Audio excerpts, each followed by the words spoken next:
안녕하세요. 주간 ETF 진입니다. 오늘도 ETF계의 핫한 뉴스들 모아 왔습니다. 1월 둘째 주에 함께하는 주간 ETF 시작합니다. 코덱스 소식부터 전해드릴게요. 1월 13일 중국판 나스닥에 투자하는 ETF가 나오는데요. 미국 나스닥 100 레버리지, 미국 메타버스에 이어 이제는 중국으로 갑니다, 여러분. 이 코덱스 차이나 과창판 스타 50은 국내 최초로 중국 상하이 거래소 과학혁신판에 투자할 수 있는 과창판 ETF입니다. 이 과창판은 기존 중국 본토 홍콩 지수와 비교했을 때 IT, 헬스케어, 신소재와 같은 신성장 산업의 비중이 높은데요. 이런 과창판 시장의 대표 50 종목에 투자하는 ETF인 만큼 앞으로 중국 대표 상품의 ETF가 될 수 있을지 지켜보시죠. 그리고 코덱스 미국 S&P 500TR의 순자산 총액이 1월 4일 기준으로 2,500억 원을 돌파했다는 소식도 있습니다. 미국 대표 지수에 대한 투자자분들의 관심은 계속 많아지는 것 같네요. 이번 주 시장의 주요 이벤트들 체크해 보겠습니다. 최근 미 연준의 긴축 모드에 시장이 바짝 움츠러든 상황에서 이번 주에는 중요한 지표들이 상당히 많이 나옵니다. 먼저 12일에는 미국 12월 소비자 물가지수가 발표됩니다. 지난해 같은 기간보다 7% 상승이 예상되고 있는데요. 1982년 6월 이후 최대 상승폭을 기록할 것으로 보입니다. 한마디로 40년 만에 최대 폭이 전망되고 있습니다. 마침 지난주에 발표된 미국의 12월 실업률이 내려가면서 미 연준은 고용이 아닌 물가 대응에 나설 것으로 보이는데요. 그래서인지 시장에서는 금리 인상으로 가는 최종 신호가 아닐까라는 의견도 있습니다. 한국에서는 14일 새해 첫 금통위가 예정되어 있습니다. 이미 지난해 제로금리 시대는 막을 내렸는데 2달 연속으로 금리 인상을 단행할지 여부에 금융권의 관심이 모아지고 있습니다. 다음은 코덱스 상품 소개입니다. 오늘은 1월 13일에 상장되는 코덱스 차이나 과창판 스타 50으로 준비해봤습니다. 먼저 과창판 시장에 대해 자세히 알려드릴게요. 과창판 시장은 2019년 7월 중국에 신설된 거래 시장입니다.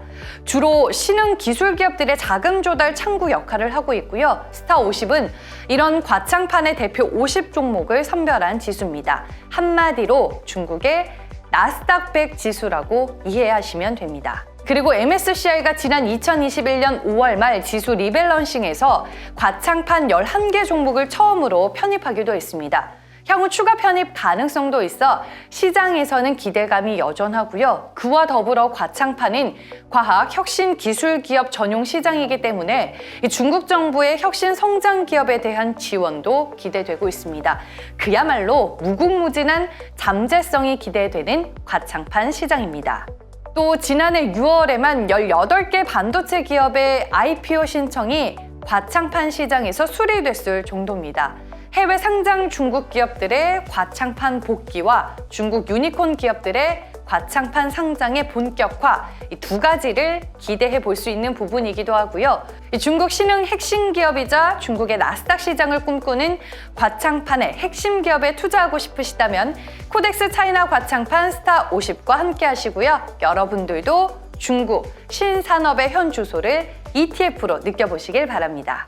이어서 지난주 시장 동향 정리해보겠습니다. 지난주 12월 FOMC 의사록이 공개된 후 시장에서는 미 10년물 채권 금리가 가파른 상승세를 보였습니다. 미 연준이 기존보다 빠른 금리 인상과 대차 대조표 축소에 돌입할 수 있다는 우려감이 확산되면서 글로벌 시장은 조정 국면에 들어가는 모습이었고요.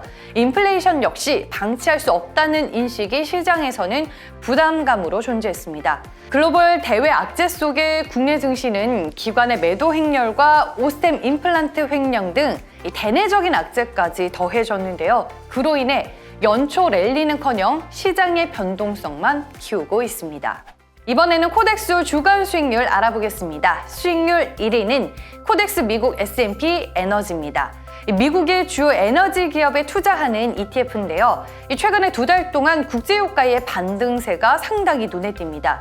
WTI 기준으로는 어느덧 배럴당 80달러 선까지 왔습니다. 이렇게 원자재 시장의 변동성이 커진 배경에는 카자흐스탄이 있습니다. 카자흐스탄에서 연료 가격 급등에 항의하는 대규모 시위가 이어지면서 원유 생산에 차질이 생길 수 있다는 우려가 최근 국제유가 상승을 이끌어냈습니다.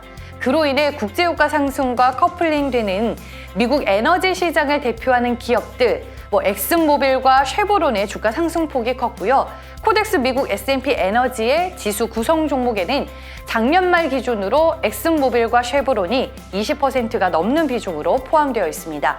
지난주 수익률은 9.9%, 12주 누적 수익률은 8.1%였습니다. 수익률 2위는 코덱스 유럽 탄소 배출권 선물 IC입니다. 수익률 상위권에 정말 자주 등장하고 있는 대표 ETF인데요. 지난주 수익률은 8.6%, 12주 누적 수익률은 무려 38.9%입니다. 코덱스 보험이 지난주에 수익률 3위였습니다. 최근에 미국과 한국을 포함한 각국의 긴축 시계가 빨라지면서 대표적인 금리 인상 수혜 업종인 보험이 또 눈에 띄는 흐름을 보여주고 있습니다. 지난주 수익률로 7.6%를 기록했습니다. 그리고 지수가 조정권에 들어가면서 코덱스 코스닥 150 선물 인버스가 수익률 5위권 안에 들어오게 됐고요.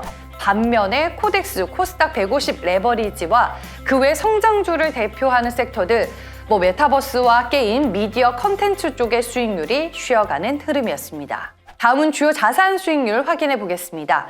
신흥국, 선진국, 미국 주식, 중국 주식 할 것 없이 전체적으로 수익률이 마이너스를 기록했습니다. 미 연준의 금리 인상, 긴축 행보, 채권 금리 상승 등이 주요 자산 시장에 다 영향을 주고 있고요. 안전자산으로 꼽히는 금까지도 수익률이 마이너스로 돌아서는 모습이었습니다. 국내 ETF 시장은 글로벌 시장 긴장에 따라 국내 시장 지수 투자에서 약 7천억 원이 유출됐습니다. 반면에 시장 하락에 따른 레버리지 베팅은 오히려 늘어나면서 자금이 들어오는 모습이었고요. 국내 초대형주 ETF에서도 3천억 원의 순유입세가 확인됐습니다. 해외 ETF는 저가 매수 수요로 순유입폭이 확대가 됐고요. 전체적으로 시장 상황 변화로 거래량이 늘어나는 흐름이었습니다. 마지막으로 주간 인기 ETF 순위 만나보겠습니다. 금리 상승 시기에 채권 역방향 투자를 통해 수익을 얻을 수 있는 코덱스 국채선물 10년 인버스가 주간 인기 ETF 순위권에 들었습니다. 이 상품은 10년 국채선물 가격의 마이너스 1배 수익을 추구하는 ETF인데요. 기존에 상장된 코덱스 국채선물 10년 ETF와 함께 금리 변화에 따른 적극적인 채권 자산 운용이 가능하다는 장점을 가지고 있습니다. 그 외에도 코덱스 탑5 플러스 TR과 코덱스 바이오도 유입 강도가 상당히 강한 모습이었습니다. 2022년 연초 이후 비록 글로벌 금융시장의 변동성이 커지고 있지만 그 안에서 ETF로 해지가 가능한 상품들은 또 많은 투자자분들의 관심을 받고 있는데요. 시장 흔들림 속에서도 ETF로 투자의 기회를 잘 노려보시길 바랍니다. 그럼 저는 ETF 핫한 소식 들고 다음 주에 또 인사드릴게요. 그때까지 안녕!